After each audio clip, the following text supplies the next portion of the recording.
থেকে গুনাহ করার সময় যে একটা মজা লাগে এবং গুনাহ করার পর যে একটা সাজা হবে, উভয়টা বোঝার তৌফিক দিয়েছেন কে? আল্লাহ। এজন্য মানব জাতির শ্রেষ্ঠ আল্লাহ পাক প্লিজ এবার যে আয়াতটা তেলাওয়াত করলাম, এই আয়াতের এবার অর্থ করি। আল্লাহ বলেন, ওয়া আম্মা মান যারা খাফা ভয় করে মাকাম রাব্বিহি, তার প্রভুর সামনে দাঁড়াইয়া একদিন তার জীবনের সকল কিছু তাকে হিসাব দিতে হবে। হবে কি হবে না? হবে। এমনই ভয়ে অন্তর লাগিয়া ওয়া নাহান নাফসা আনিল হাওয়া, নিজের মনকে খায়সাত নফসানি থেকে, নিজের মনকে আল্লাহ পাকের নারাজি কাছ থেকে ফিরাইয়া রাখে। আল্লাহ বলেন, ফাইনাল জান্নাতা হিয়াল মাওয়া, নিঃসন্দেহ তার ঠিকানা হবে একমাত্র জান্নাত। সুবহানাল্লাহ। রাস্তে বলে সুবহানাল্লাহ। আজকে চোখের ভিতর উলঙ্গ ছবি দেখতে মজা লাগে কি লাগে না? লাগে।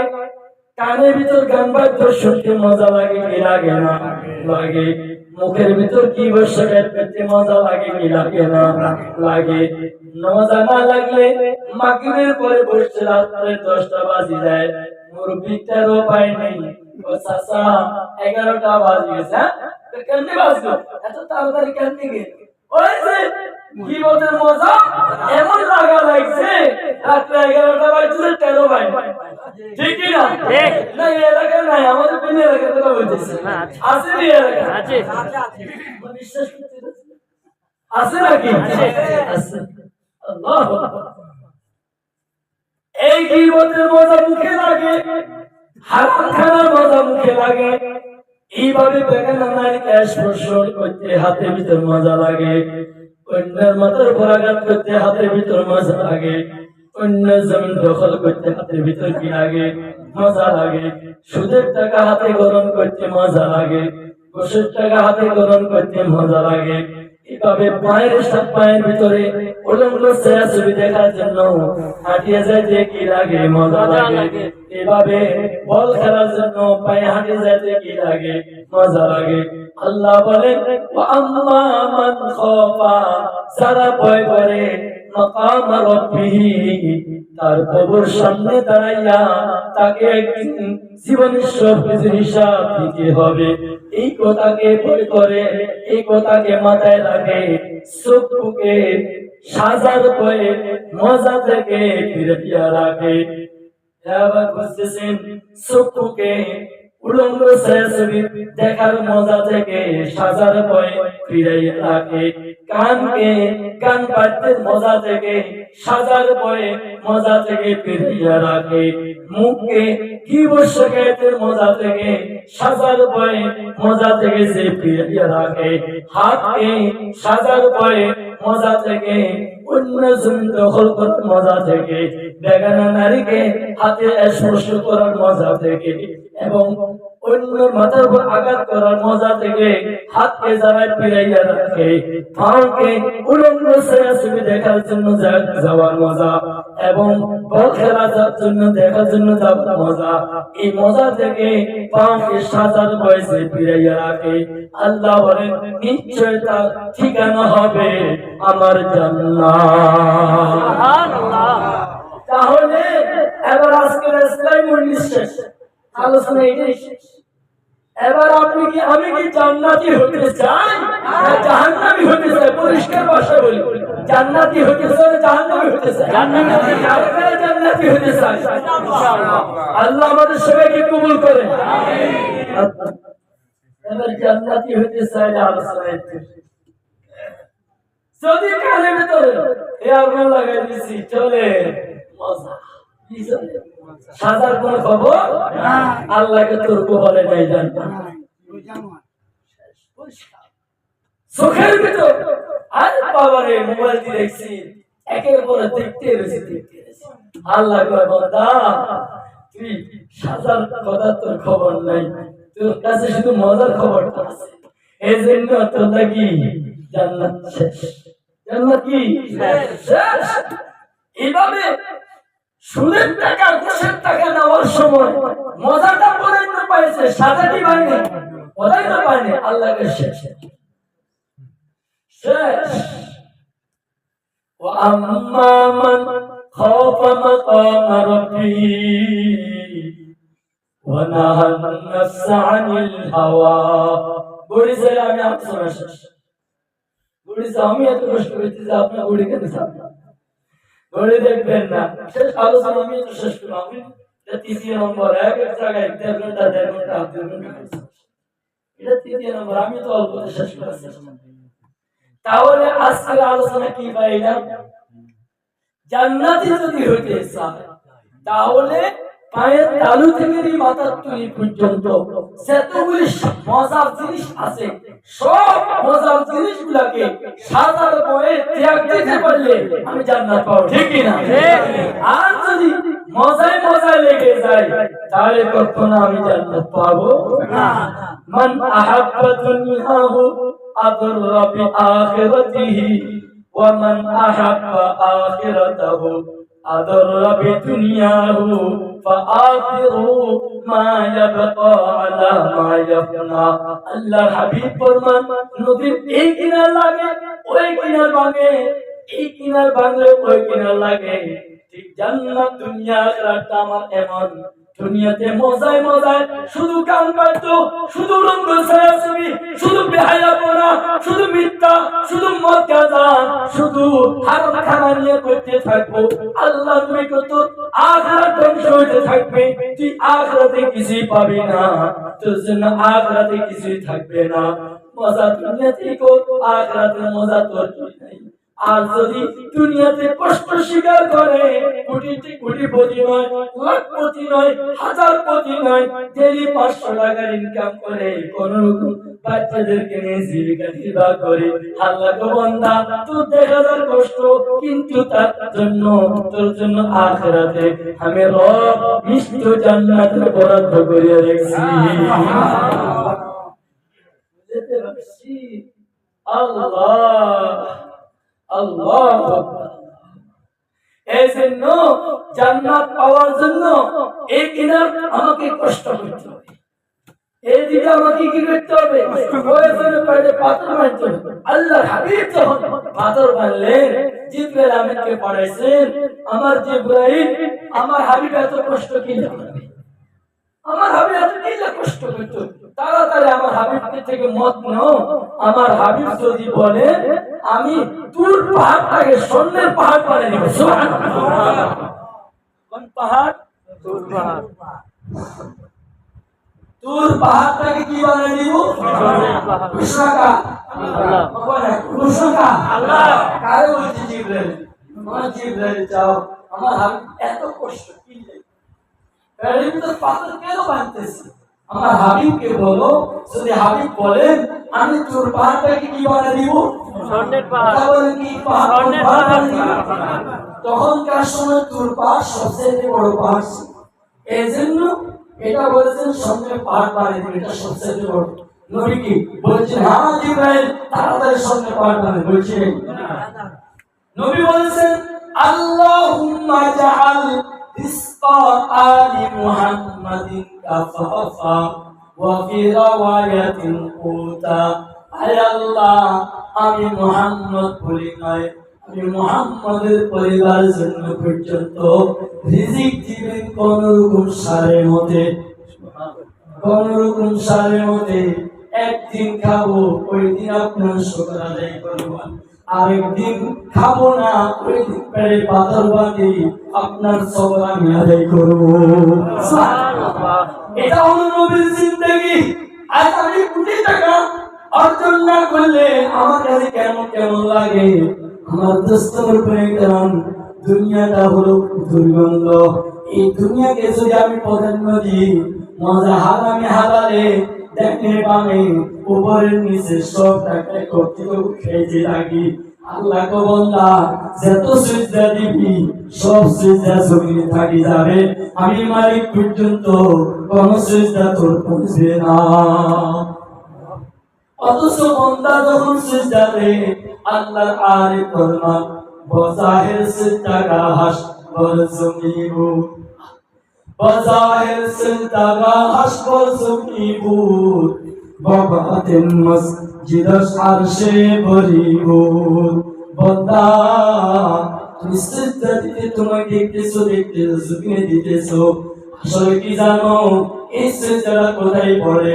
এই সিজদাটা আরশওয়ালা মালিকের আরশে আজিম যাইয়া পড়ে। আল্লাহর হাবিব ফরমায়েছেন একজন মুখলিস বান্দার একটা সিজদাকে এক পাল্লায় রাখা হোক, সাত আসমান সাত জমিন পুরি নয়, তার মাঝে মাঝে যত কিছু আছে সব কিছুকে এক পাল্লায় রাখা হোক। আল্লাহর হাবিব ফরমান মুখলিস বান্দার সিজদার পাল্লা ভারী হবে। তাহলে আমার দোস্ত মুরব্বিরাম, আমি কি বুঝাইতে চাইলাম? আমি কি আখিরাত প্রাধান্য দিব না দুনিয়া? সবাই বলেন ওয়াল আখিরাতু খায়রুম ওয়া আবকা, ওয়াল আখিরাতু খায়রুম ওয়া আবকা। যে আখিরাতের শুরু আছে কি নাই? শেষ নাই। আমার বাবা কই কবরে কবে আসবে, কবে আসবে ঠিকানা আছে। আমার দাদা কই, আমার দাদি কই, আমার নানা কই, আমার নানি কই, আমার বংশধররা কই কবর শুয়ে বসে কোন দিন? আমি যেদিন উঠবো সেদিন, আমি যেদিন উঠবো সেদিন, আর একদিন আমাকেও সেখানে যাইতে হবে। আমার দোস্তুল ভাইরাম, আমার যুবক ভাইরা, ইসলাম বলা হয় আত্মাকে শুদ্ধ করা। আজকের আলোচনা থেকে এই কথাটা নিয়ে যাবো, যদি জান্নাতের আরামেশ ভোগ করতে চাই এই দুনিয়াতে আমাকে কষ্ট করতে হবে। চোখকে যেমনি সামনে ব্যবহার করতে পারবো না, কানকে যে সেই কথার ভিতর ব্যবহার করতে পারবো না। একজন হাজি সাহেব ডাকিয়েছে, আরেকজনে কি বোধ করতেছে, হাজি সাহেব মুখ বন্ধ, আমাকে বলি আপনি আমি কি তার বিচার করতে পারবো কিনা? না না, এমন সত্য আমাকে বলবেন না, আপনার আমল নষ্ট করিবেন না, আমার আমলগুলো আপনি নষ্ট করবেন না। মুখে তারা কষ্ট স্বীকার করবো, চোখের ভিতর তারা লাগাবো, চোখটা পাওয়া যাবে যেন ব্যবহার না হয়, বেগানা নাই থেকে যেন না পড়ে। আফসোস আজকে এই বঙ্গের ভিতরে, উত্তরবঙ্গের ভিতরে কত মাহফিল করতেছি, কিন্তু পর্দা জিনিসটা আমি বুঝাইতে পারি না।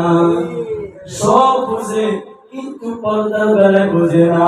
অথচ নামাজ পড়া যেমনি ফরজ, পর্দা করো তেমনি ফরজ।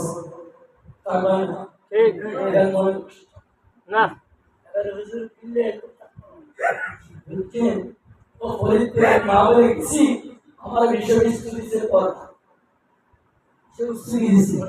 পর্দা, আমি পর্দা আলোচনা শুরু করছি না, সামনে যা মানুষ আছে সব উড়ে দিয়ে গেছি। আমি হারে কি যে অপরাধ আমি শুরু করলাম, সবাই তো চলে গেল।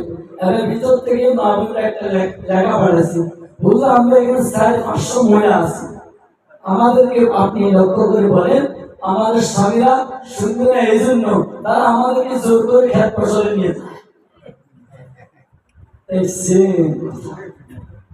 বুঝতে পারছি? এই যে বললাম জান্নাতের আলমে যদি আমাকে পাইতে হয়, আমার স্ত্রীর বাইরে কাজ করানো যাবে না।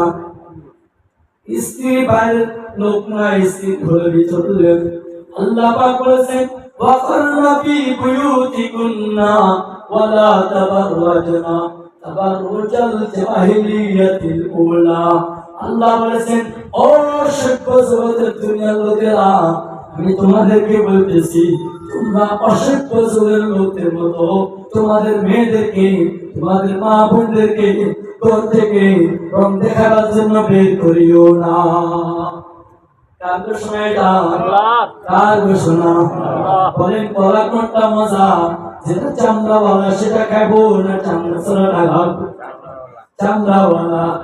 পাগলের চলিবে না চামড়া বিহীন কলা।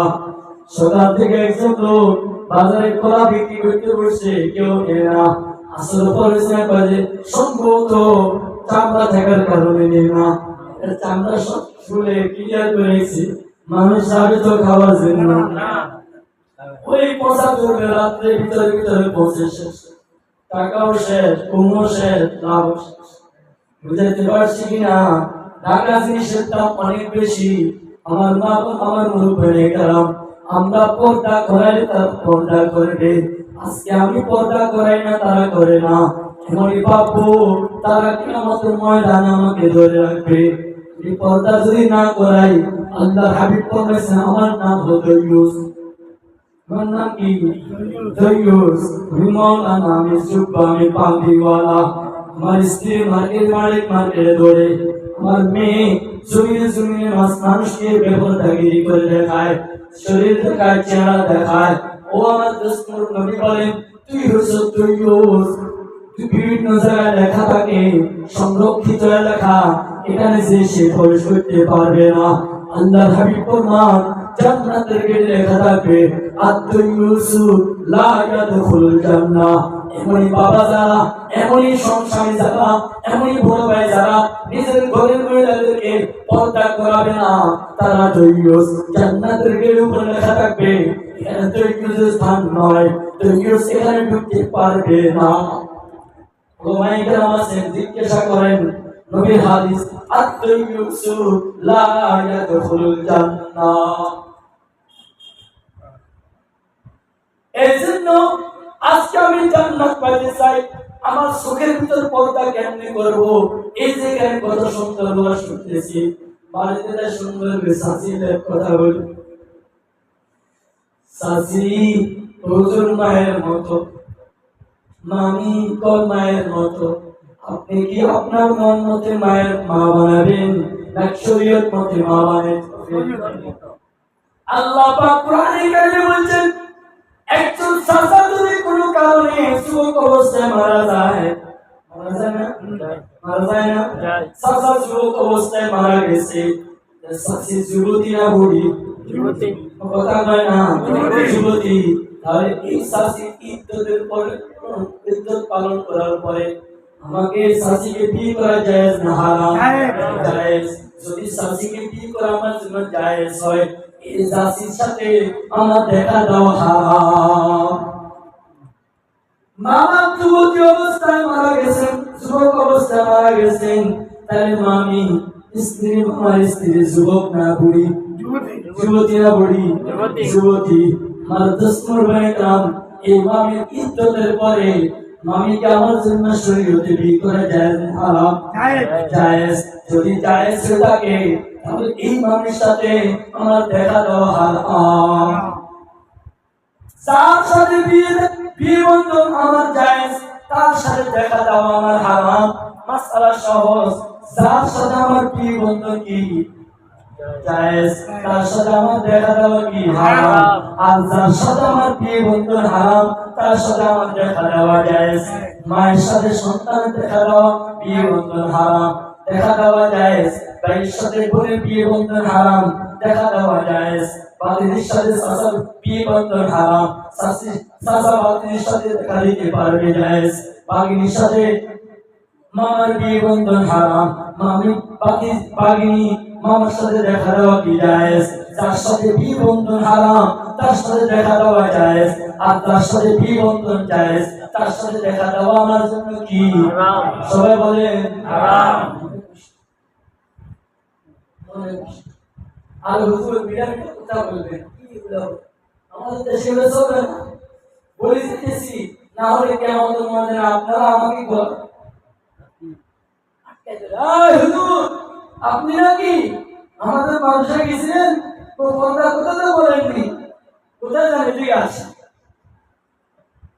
এই জন্য আমি বলে যাচ্ছি, মাটি সাক্ষী হবে, এই মাটি সাক্ষী হবে কিয়ামতের মাঠে। আপনি কথা বলতে পারবেন না, আমাদের কেউ তো কেউ হুজুর, আল্লাহ আমাকে কেউ পর্দার কথা বলেন, আল্লাহ ভাই তুমি থেকে এক পাগল আসছিল, পাগল বলে দিচ্ছি পর্দা করা ফরজ, ফরজে কিফায়া নাই, কথা বলেন ফরজে আইন, অর্থাৎ প্রত্যেকজন ব্যক্তিকে পর্দা করতেই হবে। পর্দা করে এটা ফরজ, নামাজ পড়া যেমনি ফরজ, পর্দা করাও ফরজ। নামাজ যেভাবে কোরআন হাদিসের দ্বারা সাব্যস্ত, পর্দাও তেমনি কোরআন হাদিসের সাব্যস্ত। 7টা জ্বলন্ত অকেক্ত কোরআনের আয়াতের দ্বারা সাব্যস্ত। 70 শ্রেণীতে বেশি সহিহ হাদিসের দ্বারা পর্দার বিধান সাব্যস্ত। 70 শ্রেণীতে বেশি সহিহ হাদিস, সে হাদিসের ব্যাপারে কারো কোনো মতামত নাই। তাহলে আমি পাগড়ি বললাম, জুব্বা বললাম, কিন্তু পর্দা করলাম কিছু। وأما من خاف مقام ربه ونهى النفس عن الهوى চোখ বড় গুরুত্বপূর্ণ জিনিস, চোখ বড় গুরুত্বপূর্ণ জিনিস। তাহাজ্জুদ করলাম, জিকির করলাম, তেলাওয়াত করলাম, 3টা বাজে উঠে 7টা পর্যন্ত বহুত কাম করলাম। 7টা বাজে উঠে যে আমার চাচা তুন আমার সামনে আসছে, আমি বললাম কি অবস্থা, কেমন আছো, ভালো আছো কিনা? 3টা 4টা 5টা 6টা 7টা 4 ঘন্টা পর্যন্ত বসে বসে মালিক থেকে নূর নিলাম, মালিক থেকে আলো নিলাম। আল্লাহু আকবার। এই চাচা তুনের সাথে একটু কথা বলার সাথে সাথে ওই দিকে তাকানোর সাথে সাথে যা করেছি সব বরবাদ, সব বরবাদ। জানতি না সহজ, এক মন দুধ এর আগে কি পাওয়া যাবে কিনা? বহুত কষ্ট হবে এক মন দুধ একসাথে করতে। কয়টা গরু লাগবে, কয়জনের গরু লাগবে, কয়টা বোতল লাগবে, কতজনের পরিশ্রম লাগবে। এক মন দুধ সংগ্রহ করতে কত কষ্ট। আপনি এক মন দুধকে নষ্ট করতে কয় পুরা সোনা লাগবে? বলে কয় পুরা? এক পুরা। এবার বলেন হুজুর কিনলে 3টা বাজে থেকে 7টা পর্যন্ত আমল। একবার বেগানের আরেক দিকে তাকাইলে শেষ। ওই যে ইন্দ্রাই যেভাবে এক মন দুধ এক পুরা চলে যেমনি নষ্ট, ওই 4 ঘন্টার আমল একবার বেগানের নারী দেখার দ্বারা সব নষ্ট। এই জন্য আল্লাহ ওলি হওয়ার জন্য ঘোষণা দিয়েছেন, আল্লাযীনা আমানু ওয়া কানু ইয়াত্তাকুন। ঈমান আর তাকওয়া যার ভিতর থাকবে সে কখনো বেগানার দিকে তাকাবে না, তার চক্ষু থাকবে নিচের দিকে। আল্লাহ বলেছেন, হে দুনিয়ার জগতের পুরুষরা, তোমার সামনে যখন বেগানা নারী পড়বে তোমার চোখের লাইটকে নিচের দিকে ফেরাও। তোমার চোখের লাইটকে এভাবে তার চোখের দিকে ফেরাও না, তোমার নিচে দিয়ে ফেরাও। হে দুনিয়ার নারীরা, তোমার সামনে যখন বেগানা পুরুষ পড়বে তোমার নজরকে নিচে দিয়ে ফেরাও। খালি আমরা আসছি দুজন, ওই দিক থেকে গাড়ি, এদিক থেকে গাড়ি, ওই গাড়ি যদি লাইটকে উপরের দিকে উঠে রাখে সংঘর্ষ হওয়ার সম্ভাবনা আছে, ঠিক কিনা? সংঘর্ষ হয়ে যায়। এই জন্য দুজনই যখন সামনাসামনি হয় লাইটকে নিচে দিয়ে বেড়ে গেলে, ঠিক কিনা? অ্যাক্সিডেন্ট থেকে বাঁচার জন্য আমার দোস্তর পেলাম আল্লাহ বলেন, হে দুনিয়ার পুরুষেরা, তোমার ইমানের গাড়িকে টিকে রাখার জন্য তোমার চোখের সামনে যখন বেগানা নারী পড়বে তোমার চোখের লাইটটাকে তুমি নিচে দিয়ে বেড়াও। হে দুনিয়ার নারীরা, তোমার সামনে যখন বেগানা পুরুষ পড়বে তোমার ইমান গাড়িকে ঠিক রাখার জন্য তোমার চোখের নজরকে নিচে ফেলাও। আর যদি পুরুষ যদি নারীর দিকে বেগানা এইভাবে তাকায় থাকে, লাইটকে না পালায়, আর নারী যদি পুরুষের দিকে লাইট ফেলে রাখে, দুনিয়ার গাড়ি যেভাবে অ্যাক্সিডেন্ট হয়, আল্লাহ বললাম তোমার ইমান গাড়ি দুজন অ্যাক্সিডেন্ট হয়ে যাবে। এই জন্য তালাশ করে আর পাওয়া যাবে না। অ্যাক্সিডেন্ট হয়ে যাবে, গাড়ির অস্তিত্ব পাওয়া যায় না। আমার ইমান অ্যাক্সিডেন্ট হলে আমার পিছনে কিছু তালাশ করে পাওয়া যাবে না। বুঝতে পারছি? আম্মা মান খাফা মাকামা রাব্বিহি ওয়া নাহান নাফসা আনিল হাওয়া।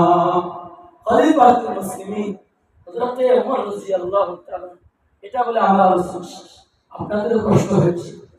আল্লাহ দীর্ঘ একটা লম্বা সফরের উদ্দেশ্যে রওনা দিয়েছে। দীর্ঘ একটা লম্বা সফরের উদ্দেশ্যে রওনা দিয়েছেন, সাথে হালকা খাবার দিয়েছে। অর্ধেক পথে খাবার শেষ হয়ে গেছে। সফর বন্ধ নেই, সফর বন্ধ নেই। সফর করতে করতে পেটে অত্যন্ত ক্ষুধা লাগে, এমন ক্ষুধা যখন লাগে গেছে খাবার মতো কোনো বন্দোবস্ত নাই।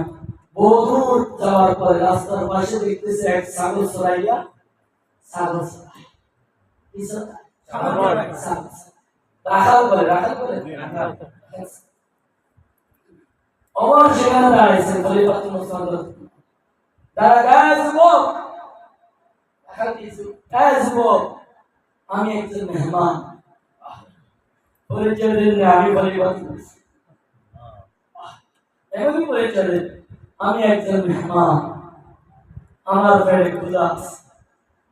যদি তুমি আমাকে মেহমানদারি করতে চাও, মেহমানদারি করার সুযোগ আছে।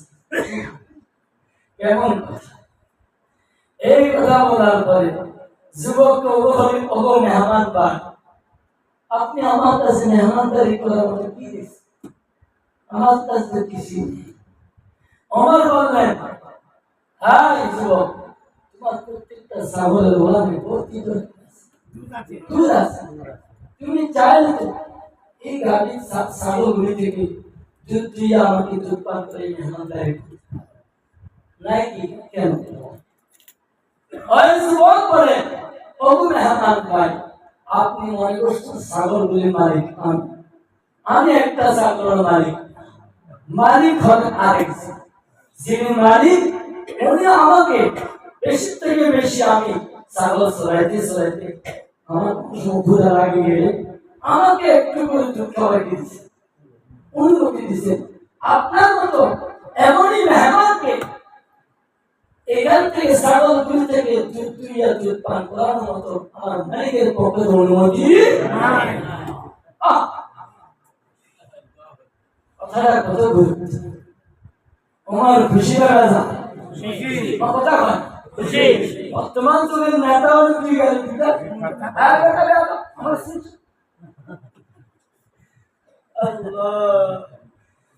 মাগুরা প্লেন করে আনতেছি, মাগুরা ঢাকা থেকে প্লেন উঠছি, যশোর এয়ারপোর্টে নামতেছি। নামার সময় প্লেন জায়গাতে সিধা চিকন ওখান দিয়ে আস্তে আস্তে নামতে হবে।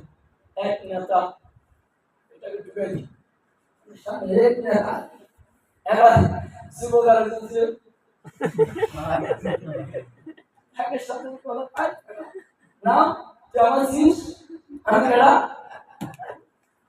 আমি বর্তমান তোমারটা বাইরে না বুঝে আসেন। খলিফাতুল মুসলিমিন হযরত ওমর রাদিয়াল্লাহু তাআলা পরিচয় দেন নিজের রাষ্ট্রনায়ক। উনি বলেছেন আমি একজন মেহমান। এই কথা বলার যখন এই যুবক কথাটা বলেছেন, মালিকের পক্ষ থেকে অনুমতি, ওমর এমন খুশি হয়ে গেছে, ওমর সেজদে পড়ে গেছে। আল্লাহ, আমার খেলাফতকালে আপনি এমন একজন ব্যক্তিকে আমাকে দেখাই দিয়েছেন যে লোকটার অন্তরের ভিতরে মালিকের আমানতের কোনো খেয়ানত নাই। কেমন আল্লাহ! এই কথা বলার পরে আজকাল আমাদের দেশের কিছু মানুষ আছেন, অনেক কষ্ট নেবেন না, হুজুরদের সামনে এসে আব্দুল কাদের জিলানী পিছে গেলে শয়তানের বড় ভাই আছে কি নাই? আছে। হযরত ওমর চিন্তা করলেন, না জানি এই যুবক আমার ধোঁকা দেয় কিনা, আমার একটু তো পরীক্ষা করার ব্যাপার আছে, পরীক্ষা করার দরকার আছে। এবার ওমর আসি, এই যুবক, তোমার এই ছাগলগুলি থেকে একটা ছাগল আমার কাছে বিক্রি করে দাও। যুবকের লাভ, তোমার লাভ হবে, আমারও লাভ হবে। তোমার লাভ হবে তুমি ছাগলের বদলায় আমার থেকে টাকা পাইলা, আমার লাভ হবে আমি ছাগলটা ক্রয় করে ছাগল থেকে দুধ দুইয়া দুধ পান করিয়া আমার পেটের ক্ষুধা নিবারণ করলাম।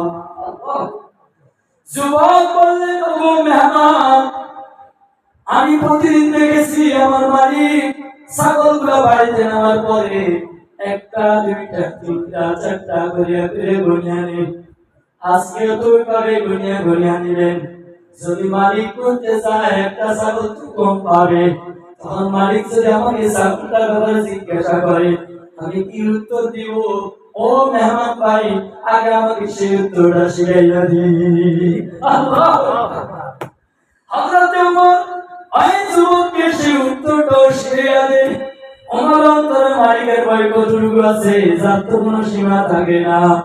আল্লাহু আকবার। জেরুজালেমের ভিতরে দাওয়াত দেওয়ার জন্য যাইতেছেন। গোলামকে সাথে নিলাম না, শর্ত গোলাম আমি তুমি আমাকে টেনে নিয়ে যাবা, আমি তোমাকে এক মিনিট টেনে নিয়ে যাবো। গোলাম অবাক হয়ে রাজি হয়েছেন, মারে মারে টানতেছেন, সংক্ষেপ করতেছি। আল্লাহু আকবার। শেষ লাইনটা আমার পালা পড়ে গেছে খলিফাতুল মুসলিমিন হযরত ওমরের। এক মাইল দূর থেকে দেখা যায় বিশাল জেরুজালেমের ভিতরে খলিফাতুল মুসলিমিন আগমন উপলক্ষে বিশাল অনুষ্ঠান। বাতি জিক জিক জিক করে বুঝালের অনুষ্ঠান আর বেশি টাইম নাই। তার গোলাম কয় হুজুর দয়া করে পুরা পথটা তো আপনি মারে মারে টানছেন, আমার এই মাইলটা তো আপনার পালা পড়ছে, আমার এই মাইলটা টানার সুযোগ করিয়া দিন। বলে কেন? ওমর বলেন কেন? ওই গোলাম কয় হুজুর আপনি হলেন খলিফাতুল মুসলিমিন, আপনার মতো একজন মানুষ আমি গোলামকে ঘোড়ার উপর বসাইয়া ঘোড়ার লেগ টানতে টানতে সেখানে প্রবেশ করবেন, তারা আপনার প্রতি অনীহা চলে আসবে, আপনি একজন রাষ্ট্রনায়কের প্রতি অনীহা চলে আসবে, আপনার ইজ্জত আঘাত আসবে, সম্মানে আঘাত আসবে। ওমরকে এই গোলাম আমি ওমরকে তুমি জানানি, আমি ওমর ওই ওমর, আমাকে ছোটবেলা আমার বাবা ছাগল চড়াবার জন্য পাঠাইছেন বাড়ি থেকে, ছাগলটা মধ্যে ছাড়ি দিয়ে আমি আসে গেছি। আমার বাবা বলছে আরে আমার এই ছেলের ভবিষ্যৎ কি হবে যে ছেলে ছাগল চড়াই বাড়িতে আনতে পারেনি। হে গোলাম শুনো, আজকে রব্বুল আলামিন সেই গোলার হাতে পৃথিবীর অর্ধেক চাইতে বেশি রাষ্ট্রনায়কের জিম্মাদারি দিয়েছে। হ্যাঁ গোলাম, আমি উমর ইজ্জতের পরোয়া করি না, আমি উমর সম্মানের পরোয়া করি না। ভাড়া পড়ছে ইজ্জত মধ্যে ভাড়া পড়ছে ঠিক মধ্যে পড়ছে, আমি পেটটা টানিয়ে নিয়ে যাবো। दुनिया की सदाकत में तेरा नाम, दुनिया की अदालत में तेरा नाम रहेगा, दुनिया की अदालत में तेरा नाम रहेगा, फारूक तेरा नाम से इस्लाम रहेगा, फारूक तेरा नाम से इस्लाम रहेगा। हज़रत उमर সেই বাড়িটা গোলামকে টানার জন্য সুযোগ দেয়নি। উমর নিজ হাতে টানে টানে যাইতেছেন, অর্ধেক পথে গেছেন জুতা ছিঁড়িয়া গেছে, গেল জুতা ছিঁড়িয়া গেছে। আমি আপনি বলে গোলামকে জুতাগুলো দিয়ে দিতাম। উমর কয় না না, জুতা আমার বাম হাতে থাকবে, ডান হাতে গোড়ার লাগাম থাকবে। হযরত ওমর ডান হাতে গোড়ার লাগাম বাম হাতে সিরা জুতা নিয়ে প্রবেশ করে আর জেরুজালেমের তাওরাত ইনজিল জাবুর কিতাবে আলেমরা স্টেজের উপরে কিতাব উল্টাইয়া বসে আছেন। তাদের কিতাবে লেখা আছে মুসলমানদের রাষ্ট্রনায়ক কিভাবে দাওয়াত দেওয়ার জন্য প্রবেশ করবে। তাদের কিতাবে লেখা আছে মুসলমানদের খলিফা রাষ্ট্রনায়ক পুরার সময় সিস্টেম হবে, ডান হাতে হবে গোড়ার লাগাম, বাম হাতে থাকবে সিরা জুতা। এমনই দেখার পরে ওই তাওরাত জাবুর ইনজিল কিতাবের আলেমরা স্টেজে ঘোষণা দিবেন যে উনি যে মুসলমানদের খলিফাতুল মুসলিমিন, যার ভিতর কোনো সন্দেহ নাই। এই ঘোষণা দেওয়ার সাথে সাথে হাজার হাজার মানুষ হযরত খলিফাতুল মুসলিমিন উমরের দিকে হাত বাড়াইয়া কয় যদি উনি হয় তাহলে আমরা ওনার হাতে কর্ম করিয়া মুসলমান হয়ে যাব। আশহাদু আল্লা ইলাহা ইল্লাল্লাহু ওয়া আশহাদু আন্না মুহাম্মাদান আবদুহু ওয়া রাসূলুহু। কলমা পড়ি হাজার হাজার মুসলমান উমর হাতে মুসলমান হয়ে গেছে। আল্লাহু আকবার। যদি উমর ওই গোলামকে যদি নামিয়ে গোড়ার লাগাম টানার জন্য দিতেন, সিরা জুতা গোলামের হাতে দিতেন, তার হাজার হাজার মানুষ খলিফাতুল মুসলিমিন ওমর হাতে কলমা পড়ে কি হতো না, মুসলমান হতো না। এই জন্য ইনসাফের মুআমালা করব। মালিক আমার ইজ্জত সম্মানের মালিক মাত্র কে? আল্লাহ। এখন না ইনসাফের মুআমালা করতে না জানেন আমার ইজ্জত কোরআন ওমর যেভাবে পরোয়া করেনি, আমরা সে ওমর সন্তান, আমাদেরকে এভাবে ইনসাফের মুআমালা করতে হবে। যখন এভাবে করব আমার ইজ্জতের মালিক হবেন কে? আল্লাহ। আমার সম্মানের মালিক হবেন কে? আল্লাহ। কিন্তু আমি যাই আসতে করে কেন সিস্টেম করতে হবে, সিস্টেম করে করে তো তুমি এটা অপশন ইনসাফের মুআমালা করে। সে ওমর মনে আছে, সে ওমর ওই কি রাখা কারে রাখালকে উত্তর শিখাইলে শুনো, তোমার মালিক যখন আসবে মালিককে বলবে হঠাৎ করে একটা বাঘ এসে একটা ছাগলকে ফাড়ি খাইয়ে গিয়ে চলে গেছে। আল্লাহু আকবার। আয় যুবক ওমরকে ডাক দিয়ে বলল, মেহমান ভাই, আমার মালিকের আন্ডারে আমি বহুত বছর চাকরি করতেছি, মালিক আমাকে সতেজ বিশ্বাস করেন। মালিককে যদি আপনার বাধার মধ্যে এই কাহিনীটা এইভাবে সাজিয়ে গুছিয়ে বলি, মালিক সতেজ বিশ্বাস করবেন, মালিক আর দ্বিতীয় কোনো চিন্তায় যাবে না। তবে হে মেহমান ভাই, আমি আপনাকে প্রশ্ন করি, কাল কিয়ামতের ময়দানে আমার আল্লাহর আদালতে যখন আমাকে ছাগলটার জন্য আটকাইয়া দিবে, তখন আমি ওই ছাগলটার কি উত্তর দিব? ও মেহমান ভাই, আমাকে সেই উত্তরটা শিখাইয়া দিন। আম্মা মান খাফা মাকামা রাব্বিহি ওয়া নাহান নাফসা আনিল হাওয়া ফাইন্নাল জান্নাতা হিয়াল মাওয়া। আমি যে ঠকাইতেছি, আমি যে ব্যবসা করতেছি, ঠকাইয়া কতজনে হক মারতেছি, এই হকগুলা কিয়ামতের ময়দানে আল্লাহর আদালতে পুঙ্খানুপুঙ্খানু আমাকে স্বীকার দিতে হবে। এই দেওয়ার জন্য আমার তো ধৈর্যের কিছুই থাকবে না, শেষ পর্যন্ত আমার ঠিকানা জাহান্নাম ছাড়া কিছুই হবে না।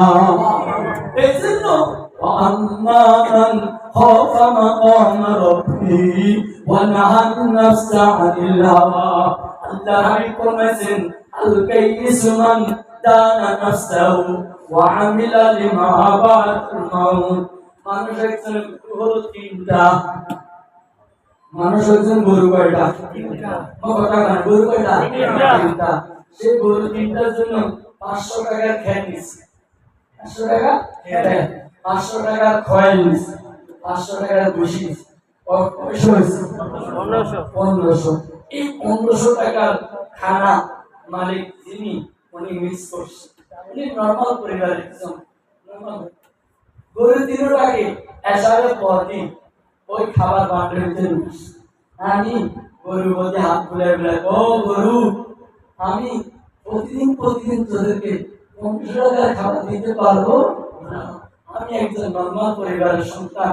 হ্যাঁ, তোমরা এক কাজ করিও, এই খানাগুলোকে 3 ভাগ করিও। আজকে 500, কালকে 500, পরশু 500। আজকে 1 ভাগ, কালকে 1 ভাগ, পরশু 1 ভাগ। 3 ভাগ করে খাবা। 3 দিন পরে আবার তোমাদের জন্য আমি 1500 টাকা খানা রেডি করবো। এই মালিক বেচারা এত সুন্দর করে গরু বলতে হাত তুলে বুঝে দিচ্ছে, গরু আল্লাহ দিয়ে শুনলে তো কেমন? আপনাদের দেশে গরু শুনলে তো কেমন? আরে বাবারে, এত সুন্দর করে মালিক বুঝে দিয়েছেন। সেই মালিক ফজর নামাজ পড়ে বাইরে, ওই গরুর খাবার ভান্ডার থেকে লাইট মানে দেখেছে তলা পর্যন্ত পরিষ্কার, তলা পর্যন্ত কি পরিষ্কার। এই গরুকে মালিক এত সুন্দর করে হাত তুলে বুঝে দিলেন। কারণটা কি? মালিক গরু বুঝলো না কেন? গরু বুঝলো না কেন? গরু আজ বুঝে কাল বুঝে না। বলেন গরু কি বুঝে? আজ বুঝে কাল বুঝে না। আজকে খাবার পাইছে, এই খাবার শেষ হওয়া পর্যন্ত গরু খাইতে থাকবে, খাইতে থাকবে, কালকে কি হবে না হবে, ছুটবে কি ছুটবে না খাবার, সেটা কোনো সুবল বুঝে না। আল্লাহ নবী ফরমান, হে আমার উম্মতেরা, তোমাদের ভিতর আপন মন জ্ঞানী কোন ব্যক্তি জানোই? যিনি আজও বুঝে কালও বুঝে, কাল মানে কাল কবর, কাল মানে কাল হাসর, কাল মানে কাল মিজানে পাল্লা, কাল মানে কাল ফুলসরাত, কাল মানে কাল জান্নাত জাহান্নাম। এমনই যে লোকটা বোঝে সেই লোকটা হলো প্রকৃত জ্ঞানী। আর যে লোকটা মোবাইল পাইছে, সে বিদেশ থেকে মোবাইল দিছে, সে মোবাইল ঢুকিয়া রাতকে রাত উলঙ্গ ছায়াছবি দেখতে আছে, কালকে কি হবে জানে না, পরশু কি হবে জানে না, কবর কি হবে জানে না, আসলে কি হবে জানে না, জানি কিন্তু ওই যে মজা ছাড়ে না। আল্লাহ নবী কয়, এতে কখনো জ্ঞানী নয়, এতে কখনো জ্ঞানী হইতে পারে না। জ্ঞানী ওই ব্যক্তি যিনি মোবাইল আসার পরে কাসম কুটে, আরে মোবাইলে না জানে আমার গুনাহ হয়ে যায় কিনা, না জানে আমার কালকে কবরে কি হবে, না জানে আমার মৃত্যুর পরে কি হবে, না জানি মোবাইলের কারণে আসল ময়দানে কি হবে, না জানি বলছরাতে আমার কি হবে, না জানি মোবাইলটার কারণে আমাকে জাহান্নামে প্রদান হবে কিনা, সেটা যারা বিক্রি করে।